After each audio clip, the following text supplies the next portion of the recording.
Hello दोस्तों, आज हम लेकर आए हैं इंग्लिश ग्रामर का एक और टॉपिक जिसका नाम है रिपोर्टेड स्पीच या नरेशन। नरेशन एक ऐसा टॉपिक है जो स्कूल क्लासेस से लेकर कम्पिटिटिव एग्ज़ाम्स में बहुत ज़्यादा वेटेज रखता है और बहुत इंपॉर्टेंट टॉपिक है। और ये टॉपिक कुछ बच्चों को टफ लगता है, बट ऐसा कुछ है नहीं, क्योंकि आज की वीडियो के बाद आपको टफ नहीं लगेगा। तो चलो शुरू करते हैं आपके ही अपने चैनल क्लासेस फॉर ऑल पर। तो चलिए अब हम देखते हैं कि रिपोर्टेड स्पीच और नरेशन आखिर होता क्या है और क्यों ये इतना वेटेज रखता है। और इजी टॉपिक होने के बावजूद बहुत से बच्चे हैं जो इससे पीछे हटते हैं और वो अपने कम्पिटिटिव एग्जाम्स या बोर्ड एग्जाम्स में अच्छा स्कोर नहीं कर पाते हैं।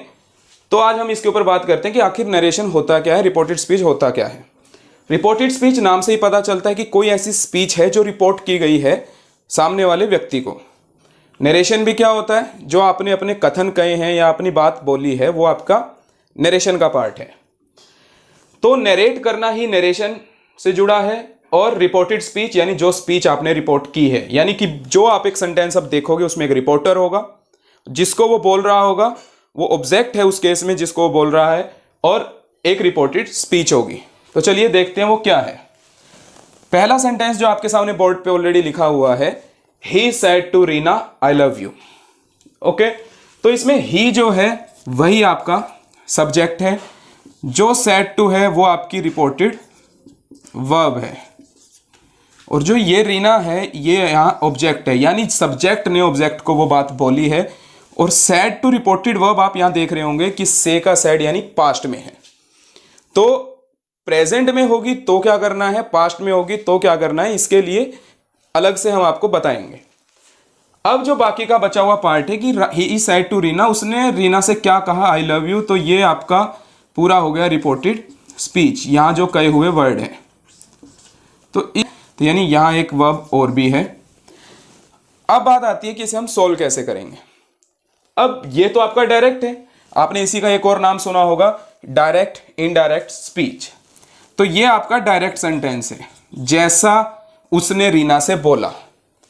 ठीक है, इसी सेंटेंस को अगर अब हम चेंज करके बोलें या फिर इसी सेंटेंस को उसके तरीके से ना बोल के मैं अपने तरीके से बोलूं तो कैसे बोलूंगा कि उसने रीना से कहा कि वह उसे प्यार करता था।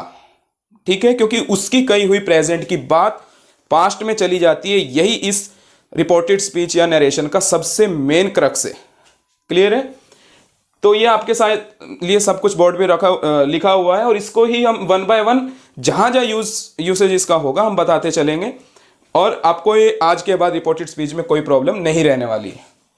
तो चलिए अब हम इसे चेंज करेंगे कि इसे चेंज करना कैसे है। तो इनडायरेक्ट स्पीच में हमें चेंज करना है, उसके कहे हुए शब्द तो आपके सामने हैं कि उसने बोला कि मैं तुमसे प्यार करता हूं, लेकिन उसके कहे हुए शब्द अगर हम दूसरे तरीके से बोलें तो मैं बोलूंगा तो मैं क्या बोलूंगा कि उसने उसे रीना से बोला था कि वह उसे प्यार करता था। यही मेन इसका आपको जो कंसेप्ट है समझना है। चलिए ही, अब जो सेड टू है, कहा, बताया या बोला, उसे हम हिंदी में इंग्लिश में क्या बोलेंगे, टोल्ड। तो सेड टू किस में कन्वर्ट हो जाएगा, टोल्ड में। He told Reena that. अब ये दैट क्यों आया, ये कंजंक्शन है। जब हम इसको इनडायरेक्ट स्पीच में बदलेंगे तो इसको रिपोर्टेड स्पीच से जोड़ने के लिए कंजंक्शन का यूज होगा, जो कि आपका कॉमा इन्वर्टेड कॉमा को हटने के बाद यूज में आएगा। और इंटेरोगेटिव सेंटेंसेस में क्या लगेगा वो अलग होगा, वहां दैट यूज नहीं होगा, वो हम आने वाले जो सेंटेंसेस हैं उनमें बात करेंगे। तो अब बात आती है कि आई लव यू उसने बोला, लेकिन अब हम तो इनडायरेक्ट बदल रहे हैं, हम तो कहना चाह रहे हैं कि वह उसे प्यार करता था। तो आई की जगह क्या आएगा, ही, वह ही। अब लव फर्स्ट फॉर्म है तो ये क्या हो जाएगा, लव्ड, और यू, उसे यहां पे रीना है, उसे रीना का क्या आ जाएगा, हर, फुल स्टॉप। लेकिन अब यहां बच्चे पजल होते हैं कि आपने आई को ही और यू को हर कैसे कर दिया। हालांकि यहां कोई रॉकेट साइंस नहीं है, बहुत आसान सा कंसेप्ट है। हमने उसकी हिंदी बना के देखी तो उसके हिसाब से हमें वह और उसे चाहिए था तो हमने ही और हर लगा दिया। लेकिन फिर भी एक कंसेप्ट है जो आपको इसको करने में मदद करेगा। वो कंसेप्ट क्या होता है, चलो हम देखते हैं। तो वो कंसेप्ट क्या होगा, एक सन का रूल होगा कि first person, second person, third person. First person according to subject, second person according to object and third person no change, N stands for no change. तो अब first person according to subject है तो हमने पहले ही आपको ये बताया कि सब्जेक्ट वो होता है जो बात बोलता है और ऑब्जेक्ट वो होता है जिससे वो बात बोली जाती है। तो यहां सब्जेक्ट कौन था? ही, और ऑब्जेक्ट कौन थी? रीना। तो यहां first person, second person, third person के बारे में अगर आपने वीडियो देखा हो टेंसेस का हमारा, तो उसके अंदर काफी क्लियरली बताया गया है और मैंने यहां पर भी मेंशन कर दिया है। फर्स्ट पर्सन कौन होता है? मैं या हम लोग। सेकंड कौन होगा? जिससे हम बात कर रहे हैं। और थर्ड कौन होगा? जिसके बारे में या जो हमारे बीच में नहीं है, मेरे और आपके बीच में, वो कोई अन्य है, ही, शी, इट या किसी का नेम भी हो सकता है, या फिर दे भी हम यूज करते हैं, वे, उन लोगों के बारे में। तो वो हमारे थर्ड पर्सन होते हैं। फर्स्ट हम, सेकंड सामने वाला, थर्ड कोई और जो हमारे बीच में साथ में अभी अब नहीं है। क्लियर है? तो अब फर्स्ट पर्सन आई था, इसमें आई फर्स्ट पर्सन है, किसके अकॉर्डिंग चेंज होगा? सब्जेक्ट के। और सब्जेक्ट क्या था? ही, तो हमने ही यहां पर लगा दिया। यू कौन सा पर्सन है? सेकंड। सेकंड किसके अकॉर्डिंग? रीना के। रीना कौन थी? शी। लेकिन अब उसका यहां पे क्या केस आएगा? ऑब्जेक्टिव केस आएगा। ये बात समझने की है। अगर आपने इस टेबल को समझ लिया जो आपके सामने है, इसके बाद पूरे के पूरे रिपोर्टेड स्पीच या नरेशन में कोई भी कंसेप्ट या कोई भी क्वेश्चन ऐसा नहीं रहेगा जो आपसे नहीं होगा। तो आपने अभी तक ये बात पढ़ी थी कि ठीक है, फर्स्ट, सेकंड, थर्ड पर्सन तो ये है, आई है, वी है, यू है, ही, शी, इट, या फिर दे है, या फिर किसी का नाम हो सकता है। लेकिन फिर ये क्या है? पॉजेसिव, ऑब्जेक्टिव, ये कौन से केसेस हैं? अब आई फर्स्ट पर्सन है, ठीक है, मैं। लेकिन अगर मुझे किसी चीज पर अधिकार दिखाना है, पोजेशन दिखाना है, तो उसके लिए भी तो मेरे पास एक वर्ड होगा। तो वही ये वर्ड है माई। और मी क्या है? मी का मतलब होता है मुझे, यानी मैं, मेरा, मुझे। इसी तरह से हर एक पर्सन के पोजेसिव और ऑब्जेक्टिव केस हैं। पोजेशन से पता लगेगा आपको अधिकार, मेरा, हमारा, तुम्हारा, उसका, उसका, या इसका, देर, उनका। तो ये आपको एक टेबल याद रखनी है कि जो केस यहां लगा होगा आपको उसी का ही वही केस उठाना होगा। जैसे यहां अगर हमें उसका नॉमिनेटिव केस लगा है तो हमें इसका नॉमिनेटिव उठाना है, आई का नॉमिनेटिव, और हमें ही के अकॉर्डिंग उठाना है तो उसका ही आएगा। अब मेन प्रॉब्लम बच्चे कहते हैं कि सर यहां तो यू नॉमिनेटिव भी है और ऑब्जेक्टिव भी है। वो आपको सेंटेंस में पता लग जाएगा, क्योंकि यहां आई लव यू, यू यहां पे ऑब्जेक्टिव केस में आ रहा है, क्योंकि ऑलरेडी सब्जेक्ट कौन हो चुका है? आई हो चुका है। तो इसलिए जिसका जो केस यहां दिया होगा हम वही केस यहां से उठा लेंगे। एक बार आपको टेबल देखनी पड़ेगी, लेकिन अगर एक बार प्रैक्टिस हो गई उसके बाद आपको कोई भी चीज याद रखने की जरूरत नहीं है। ठीक है, चलिए, जैसे जैसे हम अभी आपके सामने 5 से 10 या 20 जितने भी हम सेंटेंसेस करेंगे, उसके बाद आप सब चीजें समझ जाएंगे और क्लियर होती जाएंगी। ओके, आपने लव का लव्ड किया, क्योंकि एक बात हमेशा ध्यान रखना, अगर आपका यहां पर रिपोर्टेड वर्ब पास्ट में है तो हम रिपोर्टेड स्पीच के अंदर टेंस में बदलाव करेंगे। रिपोर्टेड वर्ब किस में था? पास्ट में, सैड। तो हमें यहां पे भी वर्ब की फर्स्ट फॉर्म को हमें किस में करना पड़ेगा? सेकंड फॉर्म में। ये आपके सामने लिखा हुआ है कि प्रेजेंट टेंस किस में कन्वर्ट हो जाएगा? पास्ट में। बट एक शर्त है कि आपकी जो रिपोर्टेड वर्ब है वो आपकी पास्ट में होनी चाहिए। और अगर ऑलरेडी यहां पे अगर आपका रिपोर्टेड स्पीच पास्ट में है तो वो किस में बदल जाएगा? पास्ट परफेक्ट में। तो इसी तरह से अब प्रेजेंट के अंदर भी तो आपके 4 कैटेगरीज है ना, प्रेजेंट इंडेफिनिट है, कॉन्टिन्यूस है, परफेक्ट कॉन्टिन्यूस है। तो इस तरह से अगर आपको प्रेजेंट कॉन्टिन्यूस दिखता है, इज एम आर के साथ आईएनजी दिखेगा तो वो क्या हो जाएगा? पास्ट कॉन्टिन्यूस, यानी वॉज वर के साथ आईएनजी हो जाएगा। वर्ब की फर्स्ट फॉर्म सेकंड में, और ऑलरेडी अगर सेकंड में गिवन है यहां तो पास्ट परफेक्ट में कन्वर्ट हो जाएगा, had plus verb third form. Clear है? और अगर ऑलरेडी वॉज वर के साथ आईएनजी गिवन है, वॉज वर के साथ आईएनजी का मतलब क्या है? पास्ट कॉन्टिन्यूस दिया है तो पास्ट परफेक्ट कॉन्टिन्यूस हो जाएगा, हैड बीन प्लस आईएनजी। ठीक है, तो चलिए नेक्स्ट एग्जाम्पल, जैसे जैसे आप एग्जाम्पल करोगे आपको चीजें क्लियर होती जाएंगी।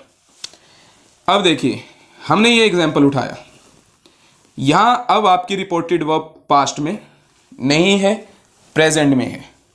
चलिए हम इसे सोल्व करते हैं। दे यहाँ सब्जेक्ट है।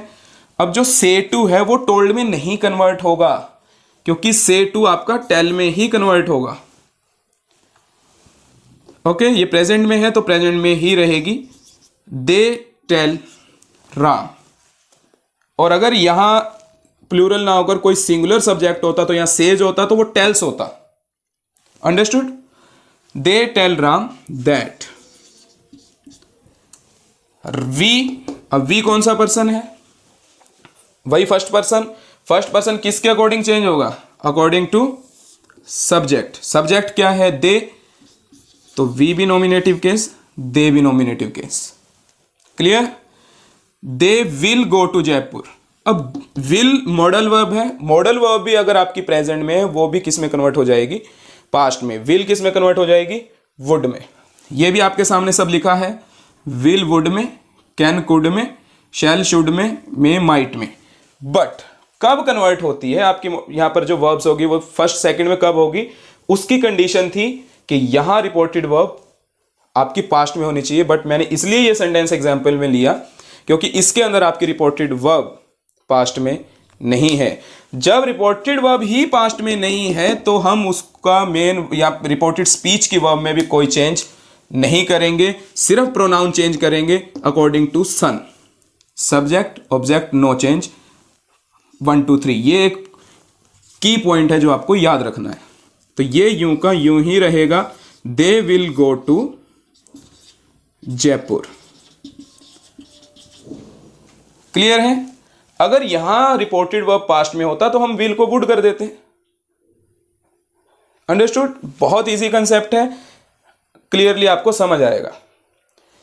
वीडियो पसंद आ रहा हो तो लाइक शेयर कीजिए और चैनल को सब्सक्राइब कर लीजिए। Next sentence, she said. Inverted comma हटेगा। दैट, क्योंकि अभी तक जो हमने दूसरा या तीसरा सेंटेंस हमने अभी तक जो किए हैं, 2 सेंटेंस हम कर चुके हैं, तीसरे पर हम हैं। अभी तक कोई इंटेरोगेटिव नहीं है, कहीं क्वेश्चन नहीं पूछा गया है, तो इसलिए हम जो हमारा कंजंक्शन रहेगा वो दैट ही रहेगा। 2 and 2 is 4 कि 2 और 2 4 होते हैं। अब यहां अगर रिपोर्टेड वर्ब पास्ट में है उसके बावजूद हम रिपोर्टेड स्पीच के टेंस में कोई चेंज नहीं करेंगे, क्योंकि ये एक यूनिवर्सल ट्रूथ है। जितने भी साइंटिफिक, हिस्टोरिकल या यूनिवर्सल ट्रूथ हैं जो कि ना तो उनको बदला नहीं जा सकता, तो वो पहले भी सच थे, वो आज भी सच हैं और वो यूं ही रहेंगे। उसके टेंस में कोई फर्क नहीं आएगा। तो ये यूं का यूं ही रहेगा। That 2 and 2 is 4। इसी तरह earth revolves round the sun, India got independence in 1947। अगर जिस टेंस में वो लिखा है वो यूं का यूं ही लिखा रहेगा, सिर्फ आपको कंजंक्शन यूज करना है, इसके अलावा और कुछ नहीं करना। क्लियर यहां तक? चलिए अब इसके बाद हम देखते हैं नेक्स्ट सेंटेंस कि वो कैसे होगा। वो अब हमारा इंटेरोगेशन का सेंटेंस आ चुका है। शी। अब बात आती है कि हमने अब तक सैड टू को किस में बदला था? टोल्ड में। लेकिन अब हम सैड टू को टोल्ड में नहीं बदलेंगे। इसके पीछे क्या लॉजिक है? सैड टू को हमने टोल्ड में मतलब बदला, तो उसका मतलब क्या है? बताना या कहना या बताया उसने। लेकिन अब इसने यहां बताया नहीं है, इसने यहां पूछा है, are you going to college? क्या तुम कॉलेज जा रहे हो? तो अगर पूछा है तो हम बताना वर्ड तो यूज यहां नहीं कर सकते। तो पूछने के लिए हमारे पास कौन सा वर्ड है? आस्क्ड। ठीक है, आस्क की सेकंड फॉर्म लगेगी क्योंकि ये भी ऑलरेडी सेकंड में है। She asked me. अब देखिए, अब तक हमने कंजंक्शन कौन सा यूज किया? दैट। तो अब हम यहां दैट यूज नहीं करेंगे। जब इंटेरोगेटिव सेंटेंसेस होंगे तो हम या तो इफ यूज करेंगे या वेदर यूज करेंगे। इफ या वेदर, यानी उसने उससे पूछा, शी आस्क्ड मी, यानी उसने मुझसे पूछा कि क्या। इफ या वेदर मतलब क्या। अब एक बात और ध्यान रखने की है कि अगर आपका इंटेरोगेटिव सेंटेंस है डायरेक्ट स्पीच में, लेकिन जब हम उसको इनडायरेक्ट में कन्वर्ट कर देंगे ना, अब वो क्वेश्चन नहीं रहेगा, हम उसे किस में बदल देंगे? असर्टिव सेंटेंस में, असर्टिव कौन से होते हैं कि जिसमें हम क्वेश्चन को भी एक कथन में या स्टेटमेंट में बदल देते हैं, ना कि वो एक क्वेश्चन रह जाता है। ठीक है, वो असर्टिव सेंटेंसेस में चेंज हो जाएगा। अब असर्टिव सेंटेंस में चेंज कब होगा? जब हेल्पिंग वर्ब सब्जेक्ट से पहले ना आकर बाद में चली जाए। ठीक है, तो हम पहले आर से कोई डील नहीं करेंगे, हम इसे अभी बाद में देखेंगे। पहले हमें यू को देखना है। अब यू कौन सा पर्सन है? Second person according to object. Object क्या है? मी। लेकिन हमें तो अभी मी का कौन सा केस चाहिए? नॉमिनेटिव। तो यहां हम लगाएंगे आई। इफ आई, अब इज एम आर किस में बदलेगा? वॉज वर्ब में, क्योंकि हमारा रिपोर्टेड वर्ब किस में थी? पास्ट में। तो इसलिए हम ये जो इज एम आर है किस में बदल जाएगा? वॉज वर्ब में, यानी आई के साथ आएगा was. If I was going to college. अब हम यहां इंटेरोगेशन का साइन नहीं लगाएंगे, क्योंकि अब ये असर्शन हो चुका है, कथन बन चुका है, ना कि अब ये क्वेश्चन रहा है। क्योंकि हमने इसका जो हेल्पिंग वर्ब था वो सब्जेक्ट के बाद ले गए और हमने उसका प्रोनाउन अकॉर्डिंग टू सन के रूल से चेंज कर दिया है। कोई दिक्कत? आज के बाद आपको कोई परेशानी नहीं रहने वाली है। अब देखिए नेक्स्ट सेंटेंस है। अब यहां हमने जो क्वेश्चन पूछा था उसका जवाब हम हाँ या ना में दे सकते थे। Are you going to college? It can be answered in yes और नो। तो उस केसेस में हम कंजंक्शन यूज करते हैं। लेकिन अगर क्वेश्चन WH फैमिली से पूछा गया है, यानी जिसका हमें इलेबोरेटिव आंसर देना पड़ेगा, तो उस केस में आपको कंजंक्शन के तौर पे अलग से कोई भी इफ या वेदर लगाने की जरूरत भी नहीं है। वो कैसे? चलिए देखते हैं। राम क्वेश्चन मार्क है, तो राम टोल्ड आएगा या आस्क्ड आएगा? क्वेश्चन पूछा है ना, बताया नहीं है, तो राम आस्क्ड। हरी, अब यहां रुक जाइए। WH फैमिली जैसे ही आपको दिखे, व्हाट, वेयर, व्हाई, व्हेन या फिर हाउ भी, ठीक है, जहां इलेबोरेटिव आंसर आपको करना पड़ेगा, तो वहां आपको कंजंक्शन के तौर पर उसी वर्ड को ही यूज कर लेना जो वहां लगा हुआ है। ठीक है, राम आस्क्ड हरी वेयर। अब फिर रुक जाइए, क्योंकि अब हम इसको इंटेरोगेटिव सेंटेंस में नहीं छोड़ेंगे। असर्टिव बनाना है, तो असर्टिव बनाने के लिए आपको हेल्पिंग वर्ब जो है, ऑक्सिलरी वर्ब जो है, वो सब्जेक्ट के बाद लेके जानी है। तो पहले हमें इसे डील करना है। तो यू किस सेकंड पर्सन है? किसके अकॉर्डिंग? ऑब्जेक्ट। ऑब्जेक्ट यहां हरी है, हरी का क्या लगेगा? प्रोनाउन। एक बात ध्यान रखना, प्रोनाउन यूज कीजिए, बेटर है। ठीक है, तो यहां हरी लिखने के बजाय उसका प्रोनाउन यूज कीजिए। Ram asked Hari where he. अब do live present indefinite tense है, तो present indefinite, past indefinite, present continuous, past continuous. ठीक है, प्रेजेंट परफेक्ट, पास्ट परफेक्ट, तो उसके अकॉर्डिंग ये चेंज होता है। तो अब प्रेजेंट इंडेफिनिट, पास्ट इंडेफिनिट में सिंपल सी बात है, पास्ट इंडेफिनिट में तो V2 यूज होती है, वहां पे आपको किसी भी तरह का हेल्पिंग वर्ब की जरूरत ही नहीं होती। तो वेयर ही लिव्ड, तो ये आपका इनडायरेक्ट में कन्वर्ट हो गया। राम ने उससे पूछा था कि तुम कहां रहते हो, ये उस राम का डायरेक्ट कथन था। लेकिन उसी कथन को मान लो मैंने बताया कि राम ने हरी से पूछा कि वो कहां रहता था, वो जो उसने बात प्रेजेंट में बोली थी वो किस में चली जाती है? पास्ट में। समझ आया? अब तक हम असर्टिव और इंटेरोगेटिव सेंटेंसेस पढ़ चुके हैं। तो ये चीजें आपको बस ध्यान रखनी है। जो टेबल यहां बनाई हुई है ना, इसे आपको एक बार गौर से देख लेना है, चाहे आप इसका स्क्रीनशॉट ले लीजिए और उसको ध्यान से देखिए कि हमने सिर्फ किया क्या है। हम इसे थोड़ा रिकैप करते हैं कि अब तक किया क्या है। हमें सबसे पहली चीज, किसी भी नरेशन को चेंज करना है डायरेक्ट से इनडायरेक्ट में, करना क्या है? हमें पहली चीज देखनी है वो सेंटेंस असर्टिव है या इंटेरोगेटिव है, क्योंकि हमें सबसे पहले सेड टू को ही चेंज करना होगा। या तो वो टोल्ड में बदलेगा या वो आस्क्ड में बदलेगा। अब यहां हमने टोल्ड में बदला क्योंकि ये इंटेरोगेटिव सेंटेंस नहीं था, यहां हमने आस्क्ड में बदला क्योंकि ये दोनों इंटेरोगेटिव सेंटेंस थे। सेकंड पॉइंट क्या आता है कि अब हमें यहां कंजंक्शन दैट लगानी है, इफ लगानी है, या वो WH फैमिली का ही जो वर्ड है वो आपका कंजंक्शन के तौर पे काम करेगा।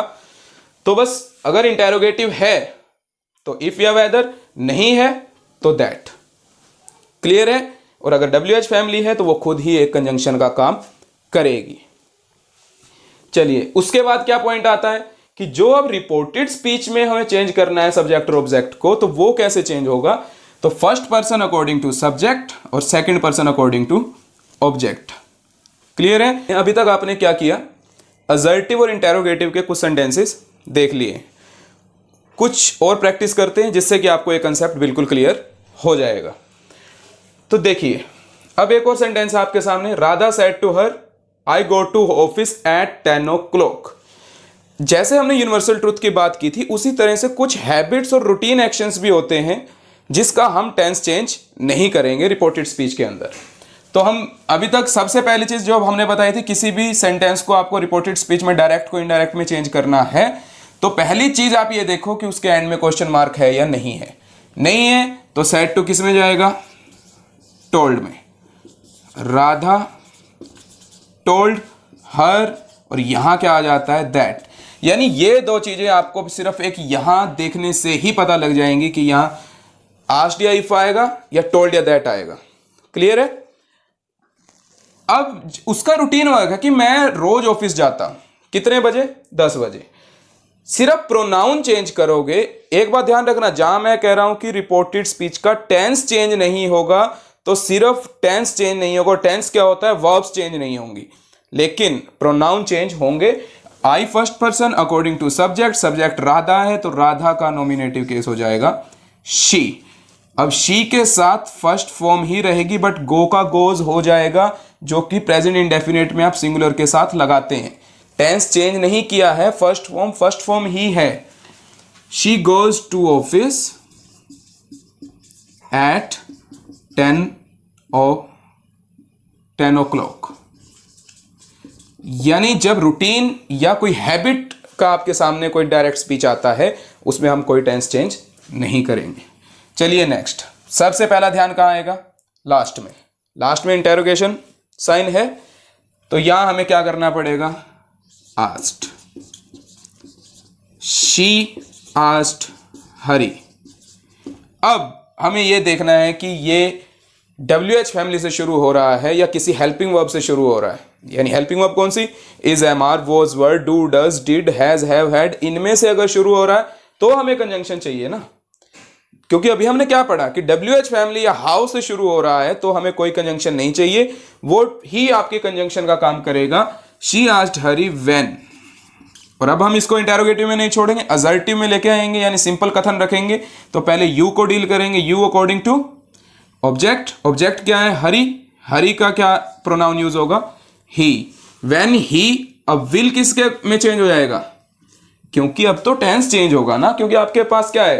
रिपोर्टेड वर्ब पास्ट में है। When will you come? He would, will का क्या हो जाएगा? Would come.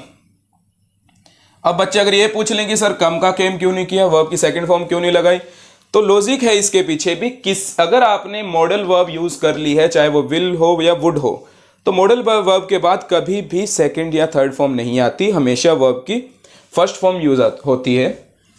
चलिए नेक्स्ट सेंटेंस है। अब हम सेंटेंस की जिसकी अब जो आप 8th सेंटेंस देख रहे हैं, ये आपका इंपेरेटिव सेंटेंस है। इंपेरेटिव सेंटेंस का मतलब समझ रहे हैं? जिसके अंदर आपने कोई रिक्वेस्ट, ऑर्डर, कमांड, इस तरह के कोई मतलब वर्ड यूज किए हों।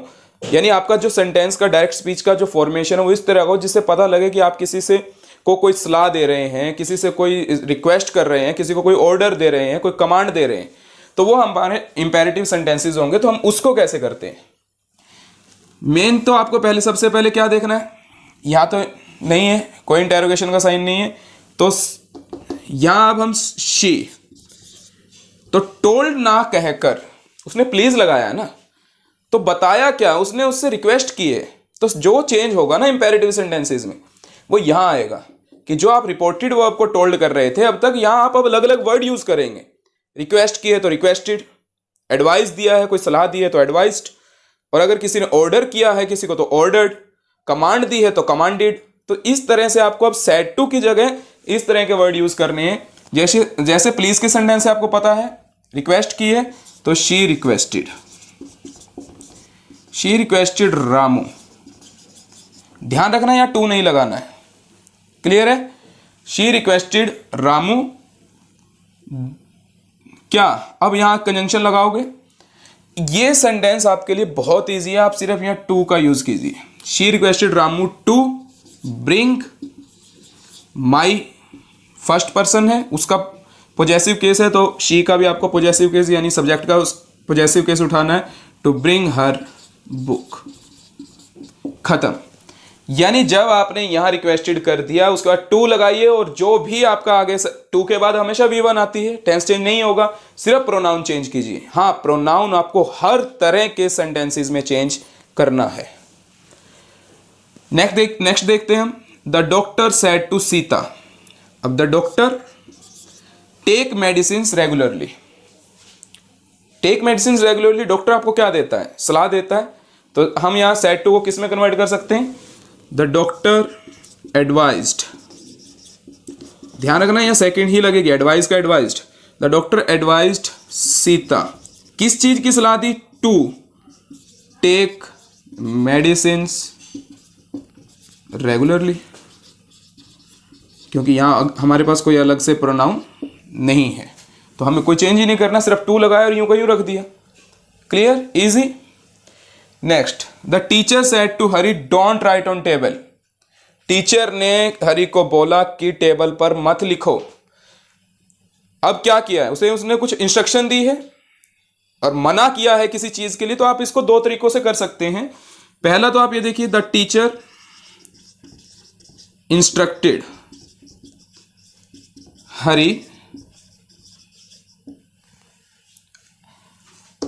तो टू आप अब जब नेगेटिव है ना, तो टू से पहले ही नोट यूज कर लीजिए, नोट टू, बाकी same, not to write on the table. Clear? The teacher instructed Hari not to write on the table, जब भी नोट का हो वो टू से पहले आ जाएगा।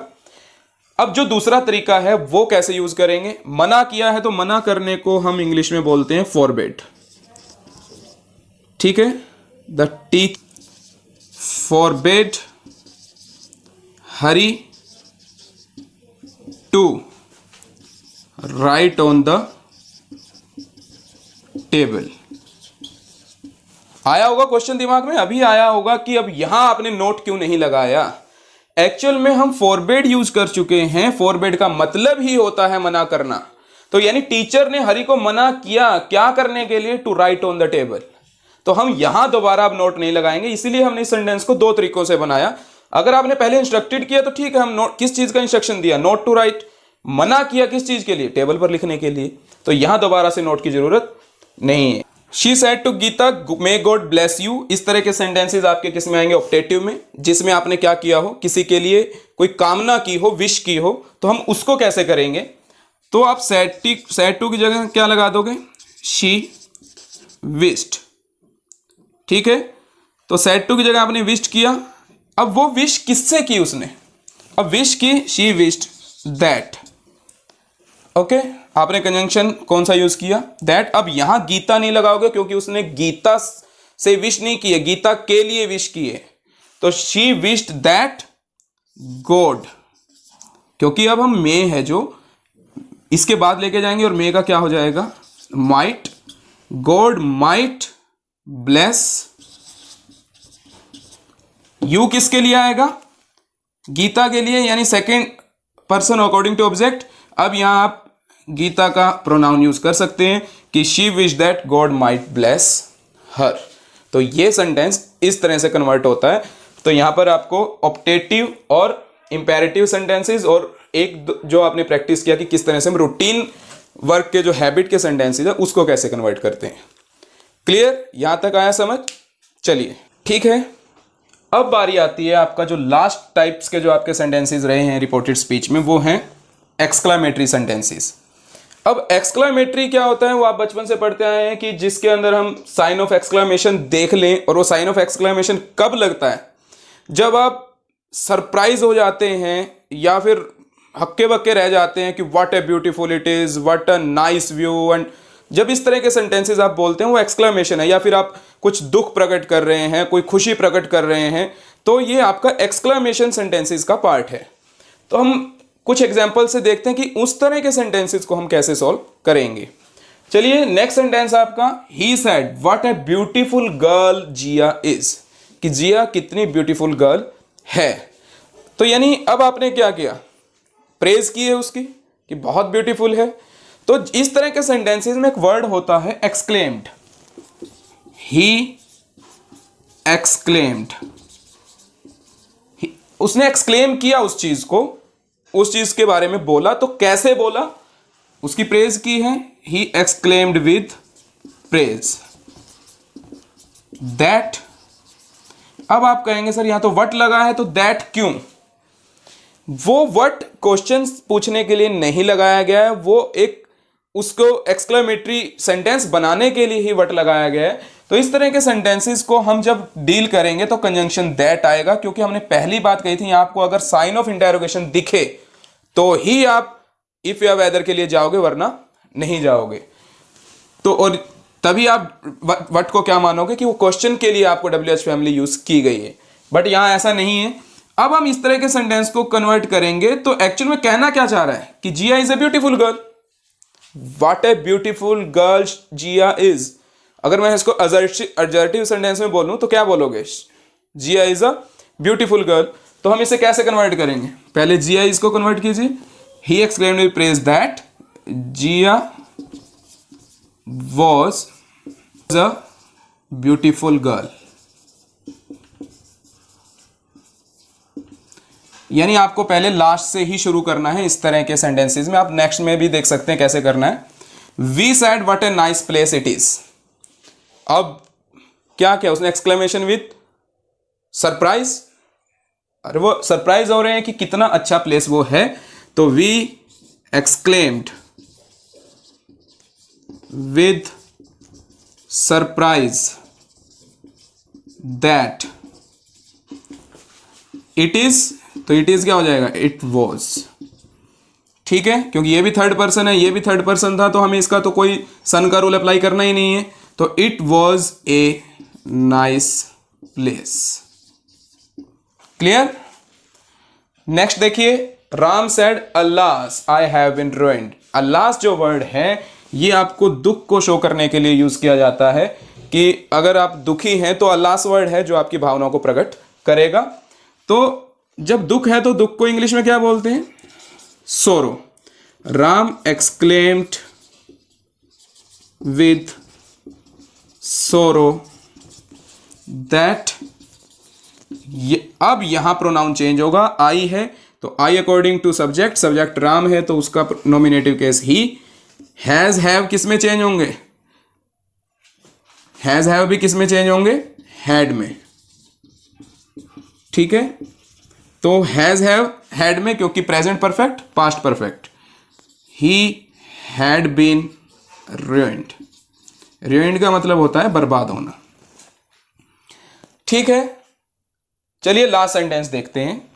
The player said hurray we have won, यानी खुशी है कि हम जीत गए। तो खुशी को आप क्या बोलोगे, the player exclaimed with joy, exclaimed with joy that. अब we first person according to subject, subject the players है। ठीक है, द प्लेयर्स है तो प्लेयर्स को आप किस में कन्वर्ट करोगे, दे में। ठीक है, दे हैव किस में चेंज होगा, हैड वॉन। तो इस तरह से हमारे एक्सक्लेमेटरी सेंटेंसेस भी कंप्लीट होते हैं। तो हमने धीरे धीरे करके इस सभी तरह के सेंटेंसेस कवर कर दिए हैं आज की इस वीडियो में। आई होप आप सीख पाएंगे इससे, और आज के बाद कभी भी अगर इसके बेस पे आपको नरेशन के बेस पे क्वेश्चन मिलते हैं, चाहे वो बोर्ड क्लासेस हो या कम्पिटिटिव एग्जाम्स हो, आप वहां गलत नहीं करेंगे और एक अच्छा स्कोर पाने में कामयाब होंगे। सभी सेंटेंसेस करने के बाद अब मैं आपको एक कुछ बातें बताना चाहता हूं कि जो अब डायरेक्ट से इनडायरेक्ट में करते वक्त और आपको ध्यान रखनी है। कुछ वर्ड्स होते हैं जो डायरेक्ट में अलग रहेंगे और इनडायरेक्ट में उसे हम अलग तरह से लिखेंगे या डील करेंगे। तो ये आपके सामने बोर्ड पर दिख रहे होंगे कि अगर डायरेक्ट स्पीच में आपको दिस दिखता है तो वो कन्वर्ट किस में हो जाएगा, दैट में। उसमें आपकी मतलब रिपोर्टेड वर्ब किस में होनी चाहिए, पास्ट में होनी चाहिए। ठीक है। दीज किस में हो जाएगा, दोज में, हेयर किस में हो जाएगा, देयर में, now, then, ago, before, today, that day, tomorrow, the next day, yesterday, the previous day. तो ये कुछ वर्ड्स हैं जिसको आपको डायरेक्ट से इनडायरेक्ट में कन्वर्ट करते हुए ध्यान रखना है कि जो चीज़ अब दिस थी वो दैट हो जाएगी। ठीक है, लाइक दिस आपके सामने पूरी टेबल है, वो आप ध्यान रख सकते हैं। क्लियर है? तो ये था आज का हमारा वीडियो। इसे लाइक करें, शेयर करें और चैनल को सब्सक्राइब कीजिए। Thank you.